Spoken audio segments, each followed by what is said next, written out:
Thank you. Next card. The next card is Russ Rensler.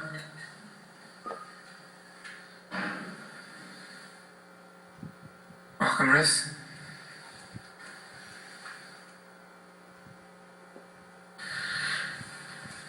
Gentlemen, it's been a while.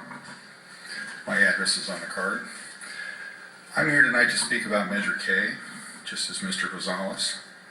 I do not support Measure K, and I have some notes here. I hope I cover everything.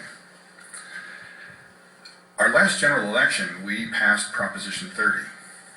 In that proposition, each student from Azusa will be given $2,000 towards their education. That's what the district will spend on each student. Where's that money going?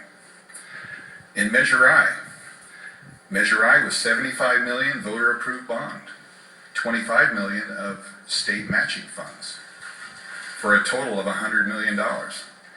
Where did that money go? What did they spend it on? You talk about these schools that needed repair or are in dire need of repair. Where'd it go? There's no accountability. I'm reading online that there's $40 million of that $100 million that's unaccounted for. Where is it? If you look at your tax bill, which I would imagine most of you received in the last 2 weeks, you're going to see on your property tax bill you're already paying for two bonds, Measure I and Measure G. One's for the district, the other's for the college, Citrus College. I saw on the news last night that the lottery has boasted a record number in lottery sales, over $5 billion. How much of that money is coming to Azusa Unified School District? The district needs to find out. As on a real estate standpoint, as you know, the Rosedale is moving along and houses are selling. But if you look just east of our city limits on Sierra Madre, you will notice that Glendora is starting to clear ground to develop on their side of the Rosedale. And their advertisement says that those houses will have no Mellarus. So when a prospective family wants to come look to buy a home, whether it's here in Azusa or in Glendora, a real estate agent is going to have to disclose to them, well, in Azusa you're going to have two bonds, now Measure K is passed, now you're going to have three. You're going to have a Mellarus here. You're going to have association fees.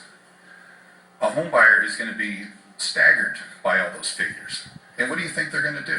Are they going to buy a Camellia, a $970,000, $100 million home in Rosedale? Or are they going to go across the city limits and buy something with not as many bonds and no Mellarus? So we're really shooting ourselves in the foot here. We have to really look at the big picture. I know these schools need some work, but where's our maintenance department? Who's running our maintenance budget? Our superintendent? Our school board? Who's accountable? How did these schools get in such bad shape in the first place? Somebody was not doing their job to end up that bad. And finally, if this bond is so good, why aren't the teachers' unions supporting it? Why aren't the Azusa classified employees supporting it? And up to now, I haven't heard any one of the members of this city council publicly supporting it. Maybe during public participation tonight, we'd like to know how each of you stand on Measure K. Do you support it or do you oppose it, and why? Thank you. Thank you. Next card.